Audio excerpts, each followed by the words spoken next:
ओम शांति। 4 अप्रैल 2024 की साकार मुरली से होमवर्क। आज की मुरली से हम लक्ष्य लेंगे, फॉलो फादर कर सचखंड में ऊंच पद पाने का पुरुषार्थ करना है।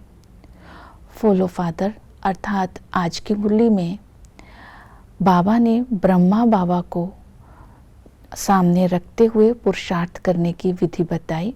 ब्रह्मा बाप समान हमें भी अपना सब कुछ न्यौछावर करना है, अर्थात जीते जी मरना है, ट्रस्टी बनना है। इसके लिए आज बाबा ने कहा, तुम भक्ति में कहते थे सब कुछ भगवान का है, तो बाबा ने कहा अभी भगवान मिला है तो सब कुछ बाप पर न्यौछावर कर दो, सब कुछ बाप को दे दो। लेकिन बाप दाता है, तुम अपने पास रखो, उसको ट्रस्टी होकर के संभालो। ट्रस्टी होकर संभालने से पाप नहीं होगा, क्योंकि पहले तुम पाप आत्माओं के साथ लेन देन करते थे। जब तुम ट्रस्टी बन जाओगे तो पाप आत्माओं के साथ लेन देन नहीं होगी। तो फॉलो फादर करना अर्थात ब्रह्मा बाप समान अपना सब कुछ शिव बाप पर निछावर कर देना। दूसरा फॉलो करना अर्थात मर जीवा बनना। बाबा ने कहा घर गृहस्थ में रहते पारलौकिक पाप के साथ अपना सब कुछ एक्सचेंज कर देना, क्योंकि हमें पारलौकिक पाप मिला है। इसके लिए एक्सचेंज करना मीन्स नया जन्म। अभी हमारा संबंध भी बाबा के साथ है, संस्कार भी बाबा के हमारे, तो नया जन्म, नए संबंध, नए संस्कार, इनको इमर्ज रूप में रखने के लिए सत्य के संग में रहना। जितना हम सत्य के संग में रहेंगे तो हमारी जो रूहानी यात्रा है बहुत अच्छी हो जाएगी। तो जीते जी मरकर बाप की याद में रहना।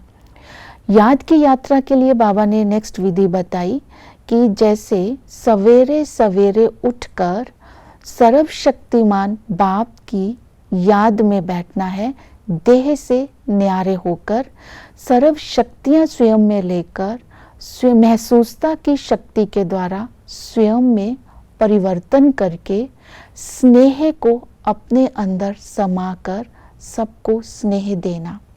तो ये अभ्यास सवेरे सवेरे उठ करके करेंगे। और याद की यात्रा की दूसरी विधि बताई, अपने को आत्मा समझ बाप को याद करना है, देह से न्यारे हो जाना है। देह से न्यारे होना अर्थात पुरानी शरीर और पुरानी दुनिया के भान को छोड़ देना। इसके लिए आत्मा का अभ्यास करना बहुत ज़रूरी है। मैं आत्मा हूँ, इस शरीर में पाठ बजाने के लिए आई हूँ। ये शरीर विनाशी है, मैं आत्मा अविनाशी हूँ। मुझ आत्मा ने ही 84 जन्म लिए। आत्मा ही अपने साथ संस्कार ले जाती है, आत्मा में ही अच्छे और बुरे संस्कार होते हैं। तो जब यथार्थ आत्मा का परिचय आत्मा को होगा तो परमात्मा का यथार्थ परिचय बुद्धि में रख याद करना सहज हो जाएगा। परमात्मा पुनर्जन्म रहित है। परमात्मा का नाम रूप देश काल है, वो सर्वव्यापी नहीं है। तो परमात्मा जो है वो आदि मध्य अंत का राज हमें बताते हैं, और वो सृष्टि का आदि मध्य अंत का राज बताकर हमें पुजारी से पूज्य बनाते हैं।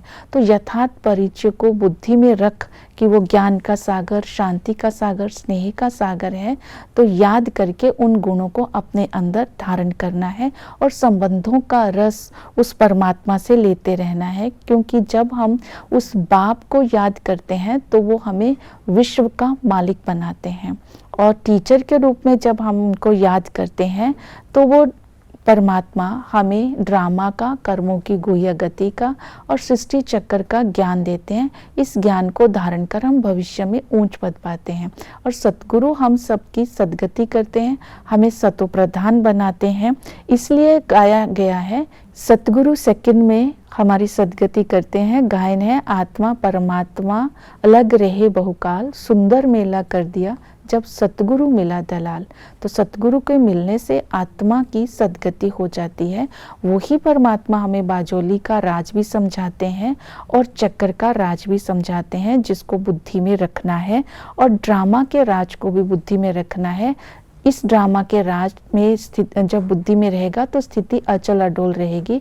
जो भी बीमारी आती है, जो भी हिसाब किताब है, वो हमें चुकतू करने हैं। इसमें रोने की ज़रूरत नहीं है, क्योंकि हमें जो सुख मिला है वो पूरे कल्प में 21 जन्म के जो सुख है उसके मुताबिक ये वाला दुख कुछ भी नहीं है।